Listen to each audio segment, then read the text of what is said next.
Can you guys hear me though? Because I can't hear you.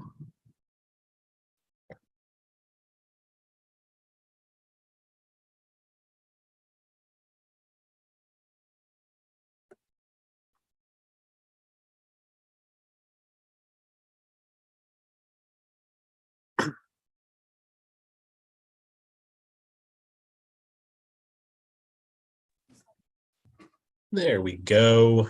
I hear you now.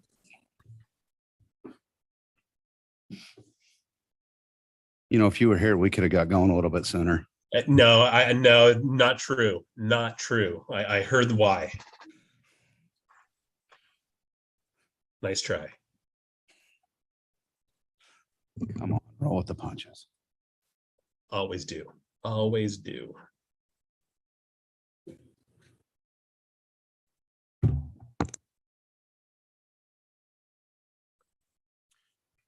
We get going. I think we're live. So welcome everybody. As you know, Mayor Dandoy is not with us tonight. He is just on vacation. The first action item of business is that we're going to have to appoint a mayor pro tem to run the meeting. So we'll just have to have a motion. Motion to approve Joe Paul as mayor pro tem. I'll second it. He's all dressed up to be a mayor, so. Yeah, he's the most dignified of us all. There's no way I'm doing it. Okay, let's take a vote. Matt said, Aye. I, Okay. All right. Well, thank you for that. I appreciate it. I think. Welcome, everybody. Appreciate you coming out to Roy City Council meeting, July 19th, 2022. It's 5:36 p.m. We will start out with a welcome. I'd like to welcome Council Member Ann Jackson, Council Member Sophie Paul, Council Member Randy Scadden, who's coming to us electronically, and Youth Council Member Nevaeh Parker. And as previously has been stated, we'd like to excuse the mayor as he is out of town, and Council Member Wilson is out of town. Welcome. I have asked Council Member Sophie Paul if she would lead us in a moment of silence and Pledge of Allegiance. Please join me in a moment of silence.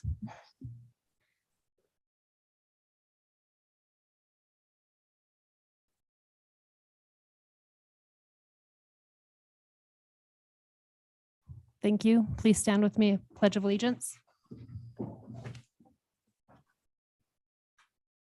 I pledge allegiance to the flag of the United States of America and to the republic for which it stands, one nation, under God, indivisible, with liberty and justice for all. Thank you. And thank you to the staff for preparing the minutes and preparing us for this meeting, and for those in the audience that have come.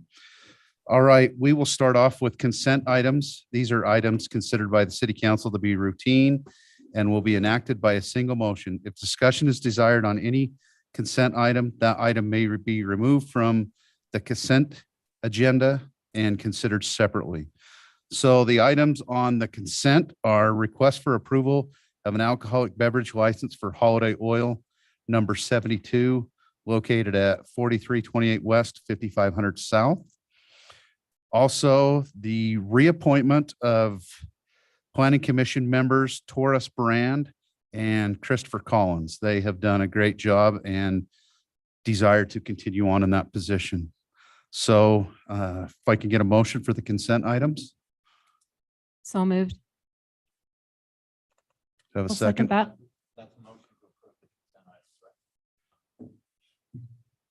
So we have a motion and a second to approve the consent items. All in favor? I, Aye. Aye. All right. I guess I can vote on this one. So it's unanimous. Thank you. Next item on the agenda is public comments. This is a opportunity for members of the city to address the council regarding concerns, ideas, suggestions, to help everyone attending the meeting to voice their concern and ideas. If anybody would like to speak, please come to the mic, and if you'll state your name and your address.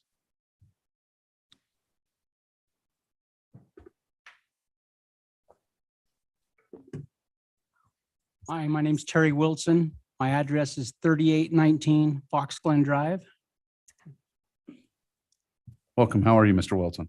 Hanging in there. I talked to the mayor last week and he told me to come to the meeting here and voice my opinion the same way I told him the story. It's about table 10, part 3 on table requirements for accessory buildings in residential zones. Last October, I went to the city zoning people, and I don't know who I talked to at the time, and I asked them, how much feet do you need between like a shed and your property line? He told me 8 feet. And I said, well, how long has this been going on? He says, for as long as you can remember. And then I just said, well, I noticed, and I'm not going to tell on anybody, but there's a ton of people that have sheds right up to the property line and stuff like that. And I don't want to get them in trouble. I just wanted to have one too, because at my house, my backyard's all done in and stuff like that. And I have a cement pad on the north side of my house, and that's where I wanted to put the shed.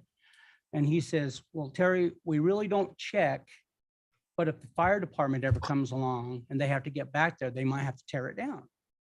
So I took that as, yes, you can do it, but you're taking a chance in case, the fire department does. So last October, I got with Home Depot and they subcontracted out the Tough Shed, and they came over and put me a 10-foot by 20-foot shed, like a lean-to. So it's, the tall parts right up close to my house, about that far from it. And then when they got that done, I did a flashing just to drill it in, just to, not really to connect the shed, but to keep the weather, the birds, mice, bees, you name it, out of there, along top and the side. A little bit later, I had a electrician come over and put me a couple of plugs and a light in there. And then a little bit later, I built some shelves in there. And then so my better half could put her bins for, ornaments for Christmas, Halloween, you name it, she has. Soon as I got all that done, my neighbors right north of me, they called in Roy City, and Chance come out and he told me I'm gonna have to tear it down. Now, like I say, I know it wasn't their fault because they don't really check, but if somebody calls, they have to do this kind of thing. But I'm just kind of disputing it because I just think it's unfair. It's on my property. It's not an eyesore or nothing like that. I think the mayor's gonna come out with somebody, not next week because I'm out of town, but the week after to look at it and stuff like that. But he still told me to come and tell you. So is the concern, if I understand correctly, is the concern that it's too close to the property line or it's attached to your house? They said it's too close to the property line. Okay. And it's not really attached to the, I mean, if you want to call it the flashing I got there, I mean, I could take it off, but that's just there to keep the weather and everything out of it. It's not, there's no lag bolts or nothing. It's not supported to the ground. It's not a foundation. It's a cement slab. I even suggested to him, how about if I have like state trailer or somebody come out and bolt in some crane things with some wheels so it's movable and stuff like that. I mean, I've seen people with trailers and stuff that they don't really have for trailers right up to their line on their house, but it's a storage thing, but it's a trailer. So were you actually cited for that or given a warning, or was it a verbal or written? he gave me a written warning on it. Okay. Where do we go from this, Andy? I'd like to comment on that a little bit. I don't think, this is really set up council meetings to be a place where we act as a court and someone comes in here and they make their complaints and then we do our allegations against them, because our understanding is different from that. And the people involved would have never said, go ahead and be okay. And I talked to them, and I know he's met with several different people at the city on this, but I don't think this is the appropriate forum to do that. So, I understand. I mean, there's legal staff and we have our opinion that what's being asked can't be done the way that our ordinance is now. So if somehow that ordinance changed to allow it to come up to the fence line or whatever, that would be different. But as the ordinance stands, it doesn't meet it. So what's the proper channel Mr. Wilson would have to go through to appeal this or to discuss it? If you can ask for a variance, but there are certain things about a variance that you need to qualify. That is one avenue, but he can always look at things. But from the city's point of view, it's not allowable. So The only thing is Would be a change in council the, wants to change the ordinance. right. You know, so. That's what the mayor was suggesting, that ordinances can be changed, but it's in your guys' ballpark Yeah. on this. Yeah. I Yeah. think it's something So- before we even entertain it as a council, we would probably need to see all the details Yeah. and all that. Have you had the opportunity to come in and talk to staff since you received the notice? I talked to, now the guy that, I didn't know his name at the time is Steve, and he is the big boss thing on it. And I come in because I thought I had to pay the first bill, and he says, no, because you're working on this, so you don't have to do it yet, but, and then, Chance called me later and told me, if I do go the route with the lawyer and stuff like that on here, he will waive it too until it's all settled. They've been more than cooperative on this. It's just my luck. and the way It sounds things like go. what we need to do is have you come in and maybe talk to Andy and talk to the staff and determine where you need to go from there. And then, if it's something that the council feels like we need to take up and review, we could direct the planning commission to review that. Yeah, I'd be more than happy to talk to him. So. So if you can make an appointment with Mr. Blackburn and come in one day during the week and set up a time to where you can discuss it with him and then look at it. And All then right. if you need to come back, you can. So I appreciate it. thank you. I'll get with you before it's over. Appreciate your time. Yes, thank you. Any other public comments? All right, seeing none, we'll move on with the agenda to the action items. Action item number 1 is consideration of resolution 22-12, a resolution adopting the memorandum of understanding between the city of Roy and the United Way of Northern Utah. Matt, I believe this is yours. Yep. So, council, before you, you have resolution 22-12. This is basically an MOU between us and the United Way. What this does is has United Way be able to collect funds for the complex, for the donations thereof. So they will do like a QR code and a website and different payment methods and stuff for us. With this, there's a 2% administrative cost. They do all the tax filings and everything like that. So the importance of this MOU is that the city is not set up to properly handle these types of donations and do all the tax filings and everything like that. So that's what the importance is. So that would be an avenue for people to donate that would in fact be tax deductible because it is Correct. going through a 501c3 charitable organization. That's correct. All right. So, Any discussion by council members? Will they be able to do it by Venmo too? Is that, or, I don't think the Venmo thing, but they would have a website specifically for the contribution. Yeah. So basically And- like a Venmo, but not through the app. okay. But Venmo then, does charge the fees and stuff on top of that. so what if people drop off checks here at Royce City, then you just turn it over to? We could do something like that. We would prefer that everything goes through the United Way. So they can accept checks as well by mailing it theirs. So, Okay, so that'll all be on the website because a lot of older people that came to that meeting that night, I bet a lot of them don't even have internet. So I Yeah. was just wondering how they were going to find out about it and get their payment out. okay. Yeah. So they would be able to handle all that.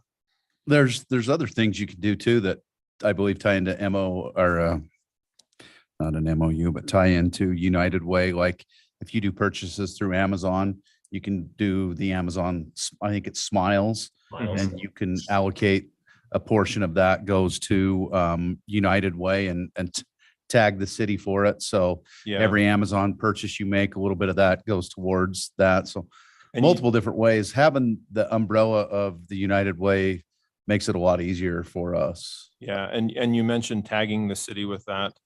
You can donate at any time to the United Way, but if it doesn't correlate with the city, if you don't put toward the complex, they put it into their general. I know a lot of employers do United Way contributions and you can tag. I do it with search and rescue in the sheriff's department. Now I'll probably do it with the city, but they take contributions out of my check and that goes into those funds. So So will this when will this be advertised that we can start taking money? Are we gonna wait till the Roy Days to kick it off then? Or when will this be? We're trying as soon as possible. A lot of it's on their team because they're having to build the website and everything like that. So Okay, that's been kind of this process as they've built the MOU and working with them. So it's really on their timeline. This also, the idea is to send it from August to November because they don't want it just an ongoing thing. right. And then they'll just cut us one check at the very end of it as well. So it is a short period of time that. So even if it's corporate valid. donors and that, they could donate through the United Way and then Correct. that allows them to do tax write-offs and that. So Yep. sounds like the United Way is a good way to go, especially Yeah. if they'll do a QR code. But their team is anticipating to do it ASAP. So as soon as they can get everything together. Is the QR code going to be on the Roy City website? That's what we would like. Yeah. So we could put it there and at Roy Days have it there as well. So. Instagram, Yeah, I was going to say I want to post it. Twitter, Facebook, everywhere. Right, everywhere. Any other questions on the MOU? Seeing none, I'd entertain a motion. Consideration of resolution 22-12, a resolution adopting the memorandum of understanding between the city of Roy and United Way of Northern Utah. Motion to approve. I'll second it. That's a roll call vote, I believe. Councilmember Joe Paul, Aye. Councilmember Jackson, Aye. Councilmember Sophie Paul, Aye. and Councilmember Scadden. Aye. Motion passes unanimously. All right, good work on that. That'll be exciting to get that going and see things moving along. Later on, we'll give an update on that. All right, next action item is consideration of resolution 22-13, a resolution to update the master officer policy. Chief Gwynn, I believe that's you. Thank you, Mayor Pro Tem. I'm learning a lot right now, so. He probably needs all the help he can get. I want to make sure I pull up the right document. This shining star is admitting his weaknesses. Okay, yeah. This is it. You're good with Yep, that? good. Good job. Thank you, Mayor Pro Tem. Thank you, Council. I'm here presenting tonight on the master officer policy that we're seeking to have amended. Just a brief background. Some of you may be aware that we've actually addressed this issue quite a few times, but a number of times over the last decade or so. And really what it's been boiled down to is different chiefs have come into the department, have had different perspectives on the way education should be weighted in regards to our master officer policy. Some have had the belief, and we've had this policy in the past where, if you have a bachelor's degree and 1 year of experience as a police officer, that qualifies you as a master officer. And then the other extreme we're seeing is actually our policy right now that it doesn't matter how much education you have, you can't be a master officer until you've got 8 years of experience as a full-time police officer. Culturally, the standard is about 5 years as an officer is determined to be pretty competent and has enough experience. I know in Roy PD, we actually have a policy where you can be an OIC after 3 years. And so the master officer policy that we have currently has 3 different tracks. And in those tracks, there are certain standards or certain classes or training criteria that have to be met. Currently, once those criteria are met, there's no incentive to do more. Once they become a master officer, they're eligible for sergeant. Once they become a sergeant, they're eligible for other promotions. But once they become a master officer, there's no obligation for continuous professional development. And so while we're seeking to amend the master officer policy on the city side, what we're actually going to be doing is we're going to be creating what we call a career ladder on the police department side. And so all of the training is going to be evaluated and given weight. All of the education that they're going to be getting, formal education, will be given weight. And so how soon or how long it takes an officer to achieve the master officer status is completely up to the officer. We anticipate it will take about 5 years before they actually become eligible, and they're going to have to work hard to do that. Now, to address the continuous self-development, we don't stop with just the master officer. Their career ladder will give them credit and additional weight as they continue through their career in different assignments, whether it be investigations, schools. They'll continue to get credit if they're a department instructor. If, you know, they spend a lot of time working on case law, stuff like that, search and seizure. Currently, once they reach master officer, they can be eligible to promote for sergeant. In career ladder, they will not get that automatic eligibility simply because they became a master officer. They're going to be held to a higher standard. They're going to have a higher point value, and they can only get that through continuous education and training. And so that's really what we're actually seeking and asking the city council to do, is to amend the city master officer policy to allow us to implement our career path or career development policy on the police department side. Any questions by council? I was just wondering if they held that position, but I was just reading that if they become ineligible, then they get to go back to be a regular officer. Correct. Master and officer is not a promotion. And so we can actually, if they do something that requires punitive measures, master officer is one of the things that we can actually take away. I think it sounds like a great idea. I think, I agreed. yeah, sounds great. Anytime you can give an incentive to be better. That was the goal. And this has been a year-long process. It's been everybody from the administration down to our newest employee that has had an opportunity to participate, provide feedback. We've got a wealth of knowledge and experience, not only from inside our department, from other agencies as well, that have come together and they've spent a lot of time designing this. I was just going to ask, have you shown this to your officers? Yes, the officers have seen it, and I'm actually going to show you a draft of it right now. So what this is their, they love it. You know, the discussion that they had was the same discussion that chiefs have had. What qualifies you to be a master officer? Is it education? Is it time? Yes. We argue, yeah, it's both. Right. And so we're not giving, you know, any more weight to one than the other. What we're saying is that about 5 years, you should be able to perform on your own and perform to a standard that we've set. We've actually said at 3 years, you're capable of running a crew by yourself.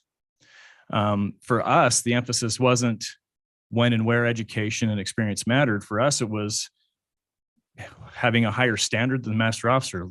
Right now, you get the master officer, you don't have any incentive to continue to develop. And so we're providing that incentive. And so what you'll see here is our scoring matrix. So you'll have points for years of service. You'll get points for education. You get points for physical fitness. You get points for overall experience, which is going to be, sorry, those will be removed. This is just the draft. You know, we give certain weight to interview and interrogation. We give certain weight to search and seizure, constitutional law. These are all things that they can get points and get awarded. Well, it helps them to become a more well-rounded officer. They've had interaction in multiple different avenues of the department. Correct. And in addition to that, right now, the current master officer program, you're severely limited to what's in the city policy, which isn't much. A lot of those are actually outdated and aren't even offered anymore. But this will allow an officer to come in. We have almost 40 different employees over there and different personalities and different interests.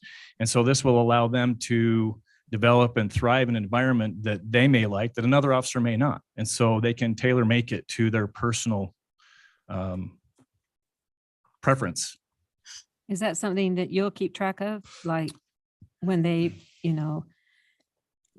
accomplish one of these things, you have like on a computer and you keep track of it and tell them you got to do this many more things, or? Yes. Impersonal. But that is the beauty of it. So we do track it, like they turn in their certificates. We have a training folder for the employees. However, when they have met the standard, they have to come in with a packet, the letter outlining their justification. They have to show evidence that they have met the criteria. So basically they have to apply for it. They have to apply for it. And we're not going to go digging into their training folder. They have to come to us with the evidence and the letter justifying their eligibility. I like that.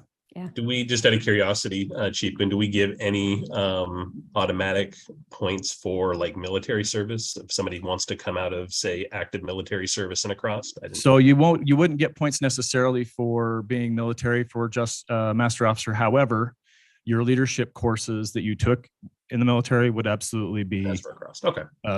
Given Qualify weight. you for it. Correct. Mm-hmm. Gotcha. Okay. I like that.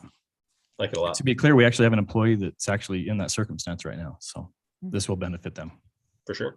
Any other questions? no, I like it. Love it. All right.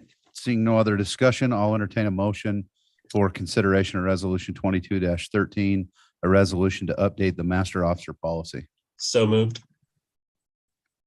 I'll second that. Roll call, Brittany. Councilmember Joe Paul, Aye. Councilmember Jackson, Aye. Councilmember Scadden, Aye. Councilmember Sophie Paul. Aye. Motion passed unanimously. Thank you, Chief. I appreciate your work on that. Thank you. I appreciate it. Thanks. All right, next action item is consideration of ordinance 22-9, an ordinance amending the Roy Municipal Code, portions of Title IX Building and Construction Codes. Who's that? Andy. Every few years, the International Building Code is updated. And when that happens, the state of Utah requires that we adopt that. They've said that, so we're adopting the latest version. And so it'll amend certain certain portions of that, which I'm not even going to go into detail, but that's what we're doing. We're updating it so that we're in compliance with where we need to be. So I just ask that you adopt the resolution as provided. Any discussion by the council on that? Since it's coming from the lawyer, no. I mean, I was hoping more of a presentation like Chief Gwyn's, but we'll take what we can get, Andy. We'll take what we can get. Wow. Wow. Mm. Wow. Thank Good you. shot. Thank you, Mr. Blackburn. I appreciate that. All right, seeing no other discussion, I will entertain an ordinance consideration or entertain a motion for consideration of ordinance 22-9, an ordinance amending the Roy Municipal Code, portions of the Title IX Building Code and Construction Codes. So moved. I'll Got a second it. second? It's been moved and seconded. Roll call vote. Councilmember Jackson, Aye. Councilmember Scadden, Aye. Member Sophie Paul, Aye. Councilmember Joe Paul. Aye. Ordinance passes unanimously. Thank you. Discussion items, CJC funding. Is that the Children's Justice Center? Yes. Yep. Your So- mic, Matt. Okay, the mayor actually asked to have this on the agenda today. I did mention it in the city manager's report that we got the interlocal agreement from Weber County stating that this agreement would be between us and Weber County and that Weber County would own the facility. Timing wise with this agreement, being that we had a tentative budget and that we're going to be set to approve in August, on August 16th, we can do a couple of different things. We can approve this interlocal agreement in our next city council meeting, as it's not on our agenda to approve.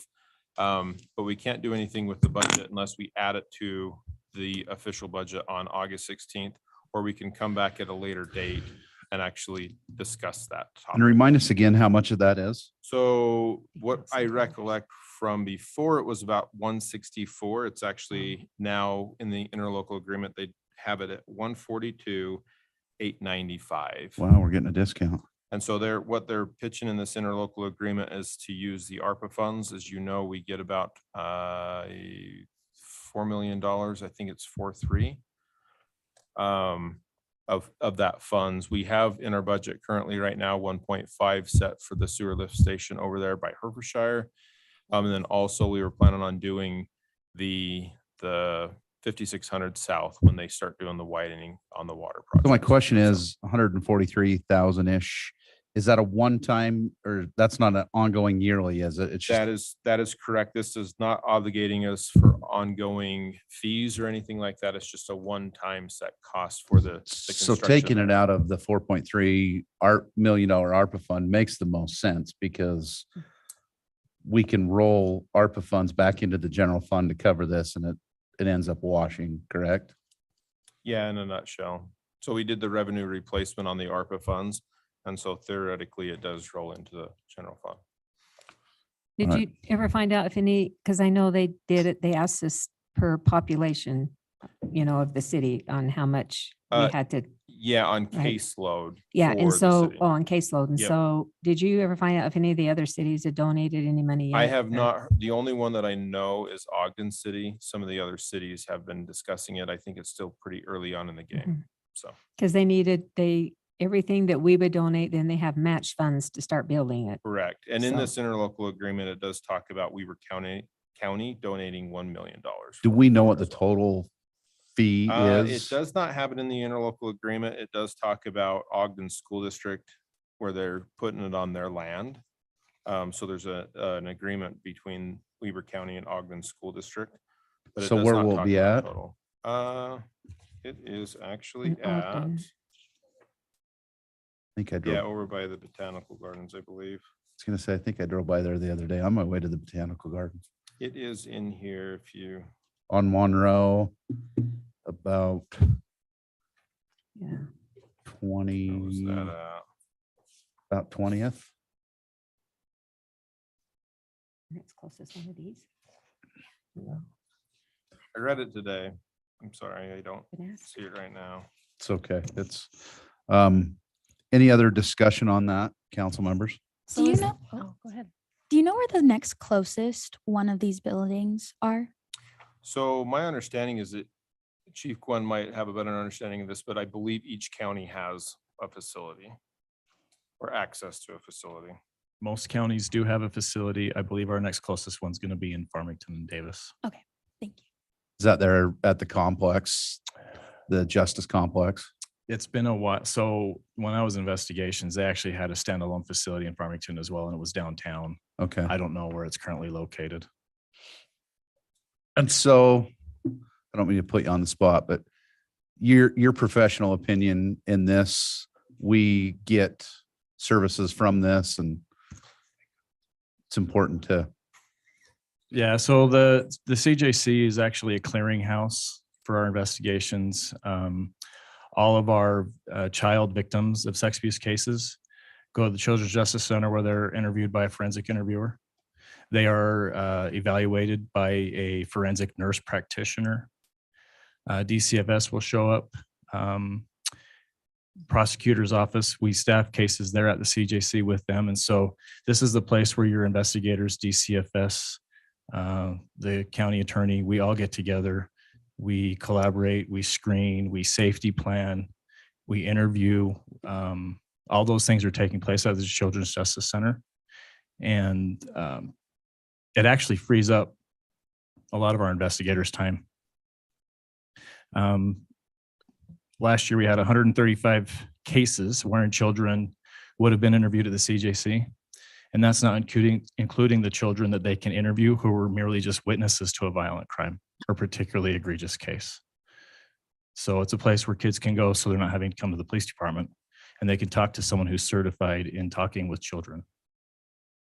Is it like a safe statement to say, Chief Gwynn, that the services that they provide are pretty much invaluable would be one statement. And then secondarily, if we didn't partner with the CJC, the cost for us to take and bring the level of training that they have in-house would be a lot more than what we're having to take and pony up. That's correct. We could not do what they do in-house. And a lot of the stuff that they do is actually required by statute, in addition to just the value alone.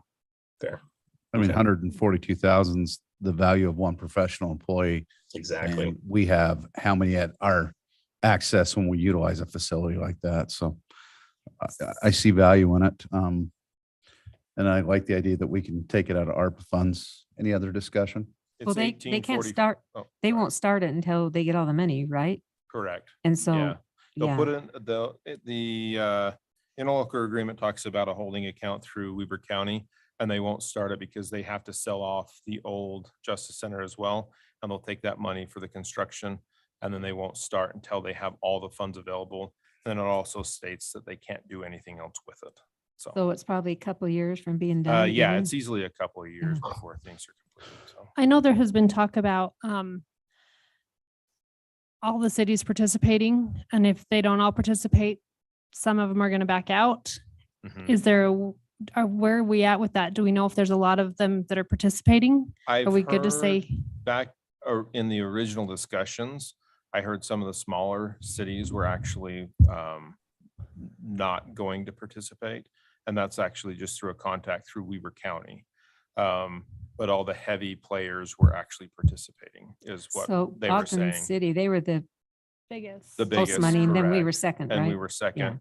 So can they, And also Weber County as well. Yeah. So And so Weber when they County's don't putting in a mill. participate, a mill, yeah. do they not get to, when they don't put in funds, do they not they don't get to be a part of this, right? Or I is do think they do. They would be a part of it still because They it's by the still would. statute that, Yeah, by stat, yeah.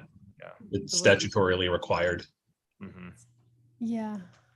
Chief. Well, I think if you keep track of of everybody order, that Chief. uses it, I'd go back to that Sorry. city and I would say, So some of the services they provide are statutorily required by law enforcement when conducting the investigation. There's nothing in statute that compels us to use the CJC, Okay. but okay. we utilize it enough that it would be my recommendation just Right. as the It's an asset test. Correct. Right. Oh, Okay. 100%, yeah. Thank you. It's also located, or the future location would be 1845 Jackson Avenue. So is that something we can have put on the August 2nd agenda to vote on that MOU? We could vote on the interlocal on August 2nd. We can't fund it until after the budget or Budget. on the budget. Correct. Any discussion on that? I mean, that'd be my recommendations to put it on the agenda for August 2nd and then look at the 142,895 as part of the August 16th Okay, we'll have it ready. budgeted meeting. Perfect. I agree. Love it. All right. Do it. Thank you. All right, next discussion, item discussion is Roy Day's safety. Not sure who, I mean, Jody. Jody, Lizzie, somebody's on the Zoom. Jody, Lizzie, Chief. All right. I want to say mayor, but mayor pro term. Thank you for giving us an opportunity. Matt Andrews, city manager, asked me to speak in regards to some public safety issues and concerns with Roy Days this year. Chief Gwynn is also here to speak on some topics as well. I'm going to focus mostly on the parade. So the parade, you ready, Lizzie? The parade has been something that has, been a topic of conversation in my 7 years of being the event director for Roy Days. The parade is something that takes in the biggest group of people in the event, in my opinion. Massive amount of people are there at the parade. With that comes a lot of responsibility to staff to do what we can to ensure that we have a safe event as a whole, and the parade, I'm kind of speaking specifically to the parade. And you've done a masterful job of that in the past. I Thank just you. want to point Thank that you. out. And it's something that, it's not easy. It's a heavy weight to bear. I know I'm not the only one that bears that. I know both public safety chiefs also do. I'm sure there's a lot of sleep that gets lost over things like this. I can speak that to myself. And my staff as well that works. I know they have concerns. Every year we try to revamp and analyze and kind of see what things worked, what things didn't work, areas that we maybe had a concern. And every year the parade has been something that we've had concerns about. My first year, I remember walking out on the parade route and looking down the parade route of all the people, and this is what I seen. And if you know me very well, I don't get rattled very easily. Not many things scare me, but I was terrified when I seen the massive amount of people that we have in attendance, which is an awesome thing, but it comes with a lot of responsibility. As most of you are aware, there was some unfortunate accident that happened in Kaysville here recently, which my heart goes out to the families and everyone that was involved, the spectators, public safety, everyone that was involved in that accident. It's not something that anyone ever wants to have to deal with. So unfortunately, tragedy tends to stem change. So ironically, our Roy Days committee met the week before that incident, and we had already started having discussions about concerns that we have. The deputy chief, Leroy, every year has brought this up, and we've done our best to try to implement new things. But to be honest, it's been a struggle for staff to even try to enforce the rules that we have had in the past. So we met together with public safety to try to see what things we could do to improve. I've spent some time researching with other cities. Matt Andrews provided me with Ogden City's changes. I know Chief Golden has spoke with Kaysville's fire chief as far as kind of getting some understanding of what happened there. And so we've came up with some changes. Change isn't easy. People don't necessarily like change, especially if it's going to inconvenience them in some way. But I can tell you that being the event director, I hold it very, very responsible for being able to ensure we can do something safe. And this guidelines that we came up with again, a joint effort between public safety and myself, is something that we feel like can do our best to try to mitigate as many issues as we can. We can't prevent every accident, but we can do what we can. Go ahead, Lizzie. So yeah, this is our recommendation to you guys, to do what we can in effort to ensure providing a fun experience for the participants, spectators, and staff. Staff feels these are manageable and will help mitigate as much risk as possible. Go ahead, Liz. So a couple things, obviously we talked about Kaysville already, public safety, both departments have talked about their concerns from the past. We've already had prior accidents and issues in the past. I'm not going to get into the details of those, but to my knowledge, we've had at least 3 that kind of hit on this topic already. Candy and promotional items are a sticking point. Performances, spectators, and then just the enforcement of overall the rules that we're going to put in place. Go ahead, Lizzie. I'm not a fan of having rules that I myself or my staff can't enforce. That's setting us up for failure. That's setting us up for not being able to do something that we are saying we're going to do. Go ahead. So that picture I had already kind of sent out to see. This is what the parade route starts. This is the very beginning of the parade route. Beautiful. Got our American flag there. We have spectators standing on the curb. We spent some time reviewing our aerial photos that our wonderful Ryan Lewis takes for us every year. Go ahead, Lizzie. This is the council. Miss Roy first starting. As you can see, we have a few more people out in the parade route here. Candy starts being handed out. Go ahead. And then this is kind of what it evolves to.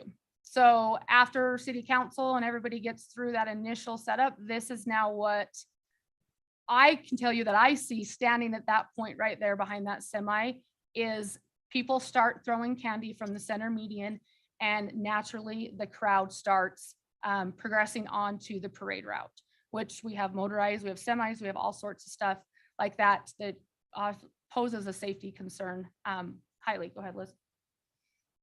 So again, here's just some more visual. As you can see, everyone has gone at least a whole lane of traffic plus a bike lane out to get the candy, because the candy is being dispersed right there in that lane, the east and west lane closest to the median where the vehicles are operating. Next. Again, just a little bit perspective. Go ahead, Liz. Right here in the middle of the median with a small child. People are coming out to try to collect candy, is from my observation, staff's observation. Go ahead. Entries, as far as walkers with the entries, that's something as well that we've observed, that they're, reaching back over the truck bed, they're going to their trailer to get more candy, or they're refilling a squirt gun or something like that. Obviously, being right there next to the axles of a moving vehicle is not a safe situation. Go ahead. Go ahead. So some changes that we are looking to implement, I gave you guys a copy of the full rule sheet from 2021 to 2022, but these are the points of one of the changes we are recommending. We want to establish designated lanes for walkers and lanes for motorized vehicles / trailers, so your floats and all those entries. Second thing is we're going to establish 2 safety lanes, and I'll refer to a map here in a second. With the help of public safety, we have, I believe, secured to have some motorcycle cops coming in from the county and other local agencies to be able to assist in this. We've tried it in the past and we've had some hiccups, but we think this model is going to actually be able to utilize those guys in the capacity that we're wanting to. The candy and giveaways, this is a hot topic. People come to a parade for candy, but I feel like we've come up with a model that's still going to give people the ability to collect their candy, but we feel in a safer manner than what it has been done in the past. Which a lot of cities have completely eliminated candy altogether. Ogden City being one of those that you're not even allowed to do it anymore. 5 is not allowing to acquire any candy or promo items from a motorized vehicle. So that's the biggest change with the candy, and I'll get a little bit further into that. No riding on tailgates, a little bit more specifications on people that are riding on entry, what's safe and not safe as far as not hanging off the side and items like that. We've also updated our parade exit and pickup instructions. The parade exits onto 4150 South into the America First parking lot, and we're going to do some extra staffing there and give a little bit further instructions to the entries on what's the proper way to unload your entry to, parents or something like that, and not having small children running across the parking lot. And then we're going to add some additional crowd control at 5150 South, which is the very beginning of the parade, as well as the 4150 South where they exit the parade route.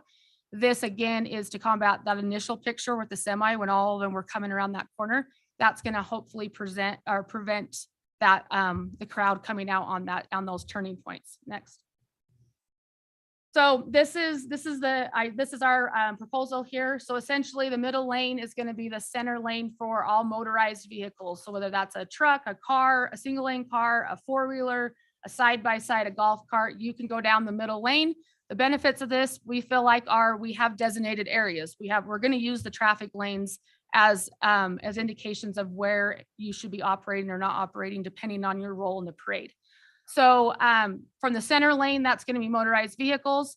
If you go to the east, the lane 2, that's going to be a safety lane. That essentially the only people that are going to be in that safety lane are going to be parade staff and or public safety that's going to help prevent any crossover from the walkers that are going to be in lane 1. So lane 1 and lane 5, if your entry has anyone that's going to be on foot, and or if you want to just hand out any candy or promotional items, we are asking for you to stay in lane 1 and 5. You can split up your group, be in both lanes if you want to. So you're, seeing your parents or whoever's watching on each side for your entry. But if you're in lane 1 and lane 5 as a walker, you're not allowed to cross back over through the safety lane 2 or 4 to get back to your vehicle. Because that is one of the most dangerous situations, is them crossing back to try to obtain something out or jumping on and off of the entry. Was filling up a squirt gun, jumping off, shoot the crowd, come back and get my water. That type of stuff is something we're really trying to eliminate and discourage. So go ahead, Lizzie. We've kind of broke it down into a couple different visuals for them. This is what we would be handing out to the public and posting social media, that type of stuff. So we're creating a buffer between walkers and anything that's in motion and motorized that has that potential of risk. Ogden Cities, for example, they're just recommending a 10-foot, like they're trying to enforce a 10-foot. We're just going to use a traffic lane to help that. One of the things about our parades compared to a lot of others is we're on a 5-lane highway. A lot of other parades are a lot smaller roadway that they're using. So the public doesn't have to come out on the road to maybe get that candy. It's already being thrown essentially kind of at their foot. Next. So I kind of talked about the promotional items as far as the concerns there. They're bringing the crowd out. You can see in this picture, look, there are 2 lanes out into the road trying to be up close to the entries to obtain that candy. The riders coming on and off to get the candy is also the next problem. Go ahead.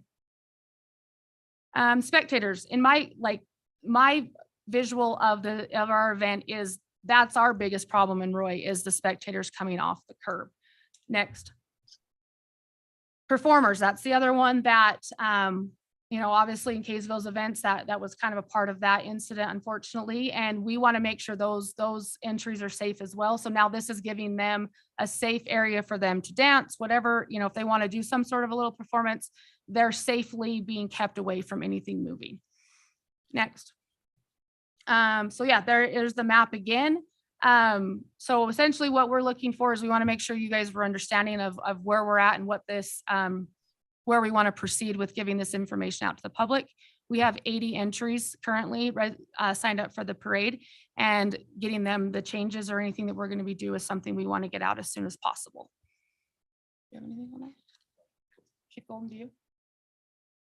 Okay. Any questions? So obviously city council will be in lane 3. Correct. So we won't be throwing candy then. That would be our recommendation. If you wanted to do candy, we would ask for you to walk in lanes 1 and 5. Does this, Okay, what about Roy High? They drive a golf cart.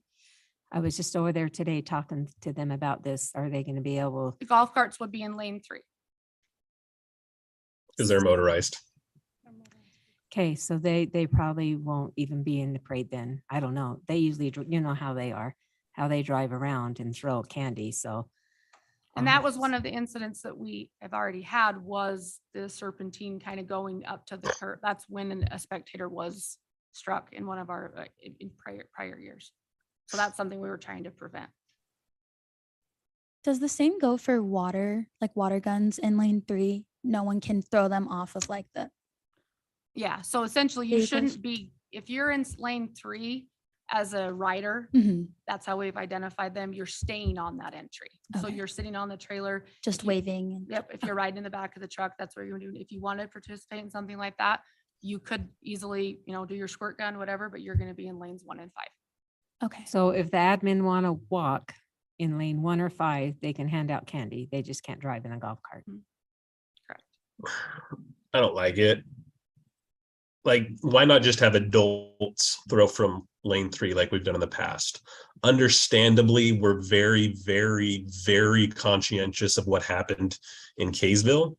But if all we ever do is based upon one, situation and scenario, we allow that to dictate how we go through and do things from that point forward. Like I said, I already have family members that say if we're going to do what we're doing, that they're just not even going to attend. And I'm afraid it would just drive down attendance to, like what you said, Jody. It's our number one attended aspect. It's our number one attended event of Roy Days that people take and look forward to. Yeah, like I said, I think we still maintain the allow adults. And again, we strictly enforce that, strictly enforce that from motorized vehicles in 3. I had a thought, and Yeah. I don't know how you work this throughout the whole parade. Maybe it's only for the council, and then that leaves us the outliers is staggering council and mayor. You've got a mayor and 5 council members. That's 6 vehicles. Put them side by side, and we can only throw out to the side of the road we're on. Has that been considered? So you would essentially. So instead of ride each going parallel- single file, we're going ride parallel. to each other. Parallel, yeah. So if I'm on the right flank of the road, I can only throw out that way. Whoever's on the left flank of the road can only throw out that way. So only the 2 for this vehicles on the outside. So 2 vehicles of the 6 would be throwing the candy. Well, no, because you would have 2, 2, and 2. 2 and 2, yeah. So each vehicle could only throw to one side of the road. So you're not Right. doing this hucking back and forth. Yeah. So like you've got 2 here. This person can only throw this way. This person can only throw Yeah. this way. So And what's So our you have- policy Yeah. with adults right now? Do we have only adults throwing candy? So Or No, what's our there's policy? no throwing candy. It is No. handing No, out I mean candy. last year, last year's Last year was 13 and older. So Yeah. that's 13. to kind of go back to Councilman Scadden's comment there. My concern with that is if our current rule states that no one under the age of 13 should be walking and no one that's not an adult should be throwing candy from a parade entry. That's not what's been happening. Children have been walking and children have been throwing candy. So this is your guys' is obviously, for us to work through this and come up with that. But my response and direction I would need is how do you expect us to enforce that? What's our enforcement of making sure that 7-year-old kid is not throwing candy 4 feet from the trailer that's going down the road? How are we supposed to enforce that in the middle of the chaos per se? Chief, did you have a comment? We can enforce that. There's no way. It's, Right. Yeah. proven and eventually an accident like. Fire hose and water. Yeah. Throw some water. Fire hose and water. Exactly. Didn't I just get you a new ladder truck, Craig? Come on. Yeah, I did, but for weighing that, I'd still weigh to the side of safety and I think if you're gonna throw candy, stay to the safe zone and throw candy off the side. I think that's the safest way to do it to hopefully not ever have an accident like we've been having this year. So that's what I was wondering. If you're going to throw candy, could you throw from the safe zone? Yeah. But that's our only way to patrol that area Is in the safe zone. is to have a safe zone to do that so that we can keep that out. And if we have people throwing candy in that safe zone, we don't have a safe zone anymore. And that's where I didn't speak to clearly on the motorcycles. That is where they would operate, is within those 2 safety lanes, which one of their concerns when police first reached out to them was they're glad to come, but the challenge they face is you're facing hundreds of people on the curb that you're trying to push back with your bike, and you might get 10 or 20 yards and they're right back out on the crowd. Where this philosophy, they're fighting and they're patrolling, keeping your walkers in their lane of safety, and they're making sure nobody's crossing over to a motorized vehicle, and or staff walking can make sure no entry is throwing candy into a The point that first would thing you draw. stated is what we Yeah. used to do for different cities with search and rescue. We're on 4-wheelers. And as soon as you went by, they're right back out the road. Mhm. Yeah. Well, so how many out of the 80 floats are like flatbeds with dance groups and stuff? Do you know? I do not know that answer Don't off the know top that. of my head. If I were to guess, it's So- probably between less than 20. Do So we just, obviously you're gonna tell them, they have to enforce this and they're not gonna be throwing candy and little kids have to stay on and Mhm. sure think that they would be, be more aware and have more parents on there and because of Do- what happened. just So- just out of curiosity, do we have the bike lanes down both sides of the entire parade route? That's the Yes. safety zone. Okay, so that's what we're defining as the safety zone? No, Is- no. The No? safety zone is the east and west center lane. The like lanes, the so actual next to lanes. the median. Correct. How long is the parade? We shoot for an hour and a half. No, I mean, mile, 2 Like- miles. We go from 5150 south to 4200. I know, I mean, but do you know how long that Mile? is? Mile? Just- Are you thinking of walking and throwing candy? Well, I was wondering if I could make it. I don't know. Well, here's where I'm getting at, That's- right? Because we need to get public buy-in. And I think if we went on a campaign that said this will be our litmus of if we take and throw candy from this year forward, we actually use the pictures that Jody provided in her presentation, which drastically illustrate what we're trying to combat. What we basically put out to the broad community is we need strict adherence to where you keep every one of your children behind the bike lane, the bike path or whatever. Yeah, the bike lane. Safety zone. In the safety zone, correct. In the safety, well, again, I'm using the bike lane because that is a visible line that everybody can take and see. And what we will take and do is we will say, if you guys cannot adhere to this, this will be our last year of candy because we can't, as a city, continue to go down this path just strictly from a public safety concern. And you basically tell all the little kids, let's play the lava game, right? All the little kids know the lava game. You cross that line, that's lava, you're gonna, burn. So that, I hate to like oversimplify it, but that would be my recommendation. So go ahead. Is there a Yeah. way we could rope it off, like on the bike lane? I I went mean- to a parade and that's what they did in Ogden. Like they had like caution tape attached. I don't know if that would be. Along the whole route? Yeah, it was like on the bike lane, and then there still was Gotta like a big little bit of a supply of problem, caution tape. honestly. So, But yeah, I mean, again, one of the challenges with our parade is we're on a 5-lane highway. This is Yeah. a highway. We Right. have a short period of time that we're allowed to shut this down. And for staff to be able to facilitate makes sense. setting something like that up it's just not realistic, yeah, okay, unfortunately. yeah. But like I said, as you can see right there on both sides, we have the bike lane. We use that as what we take and push out to the general public. We start broadcasting it now and say, look, if you guys can't stay behind that, this is the last year that we do candy. And if they can't, and if we turn around and we take another picture and it looks like this in the parade, then we're done. That's it. That's what I would propose. Give the general public one last time with which we go through and we tell them, we give them the visual, lines that they cannot cross this year. And if they do, sorry, I'll go on the public record as being the first one to advocate that we, do with just walking down the parade line and handing out candy. My concern with that, Randy, is you're not going to be able to tell every single person that. And one mom is I didn't know. Yeah. There's no way to enforce that either. That's Right. I mean, to give, again, just from my personal experience, that picture, the reason why I had Lizzie pull that up, Matt Andrews is next to that pink golf cart and I'm on the other side. I spent the entire parade route doing nothing but yelling and enforcing for those parents to keep their kids back, and nobody listened. Those kids were out in that lane of traffic the entire time that semis and trailers were turning that corner. And that's why, this is a your guys' recommendation, and we'll put what rules in place, but I'm telling you that's not enforceable. We cannot enforce that. All at public safety, I know Chief Golden has expressed that. Being able to hold those people back is just, it's not realistic, in my opinion, in my experience. So if that's the route, the group wants to go to, I need better direction on how and what the expectation is for staff to try and enforce, and to what extent, because we've already had major incidents with staff in confrontations with the rules that we do have, and getting entries to comply with those.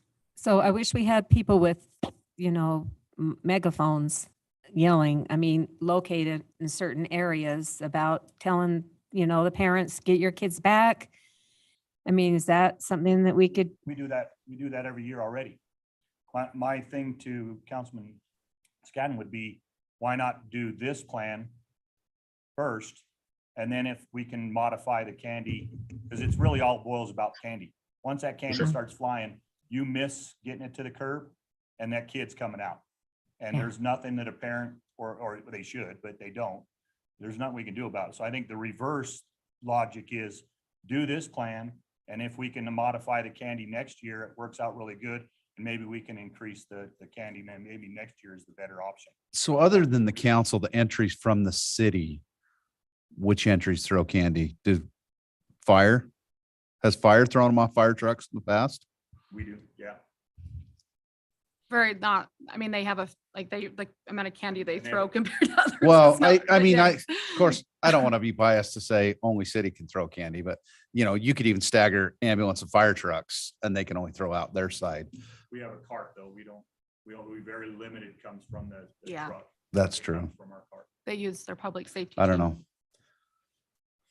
It's tough. The schools throw candy too, so. Yeah. all But of can the them. schools throw candy from those walk lanes? is the I know a student lot of government the student football gov team, walk. the clubs? So. But they have to be able to pack enough candy or pull a wagon or something that they're not running running back to a those vehicle. Vehicles. That's the one thing. Can we shorten our east safety lane and our west safety lane to where it's like? The only reason why, again, we were trying to use The definitive lines. points I of get being it. able Yeah. to reference versus just keep 10 feet. Cause that's a hard, When you say the Walker lane, I go back and forth of, can you have golf carts in that lane feeding the walkers? I know I there's still a potential to run somebody over, probably less of a potential from a golf cart than a full-size Jeep or a vehicle. That would give them the ability to backfill, but I don't know. Because I think It's, that we have usually two golf carts there's from no the way high to win this school. And I thought situation. if No. one was in one lane, one was the other, and we were told they can't zigzag and you have to stay on the west side and you have to stay on the east side Right. and let them throw out candy that way. And you can't go back and forth with Do you that. trust golf carts in the walking lanes?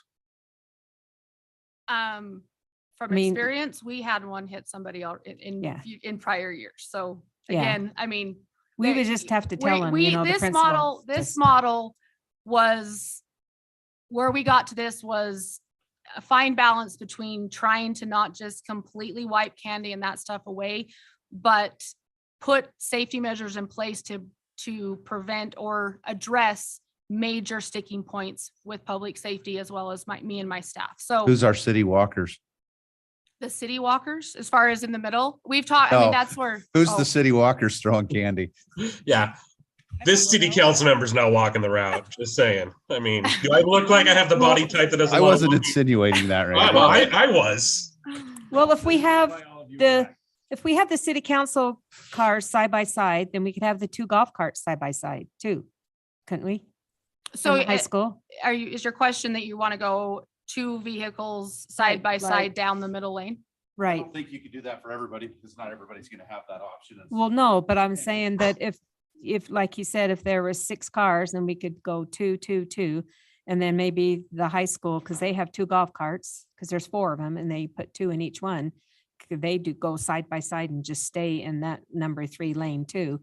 And they're all adults. They could throw, obviously they can all throw candy that far. Well, being within, that model of them operating within lane 3 would be following this recommendation. It would just be the throwing No. of candy. Yeah, that yeah. would be The the throwing of concern. candy would be.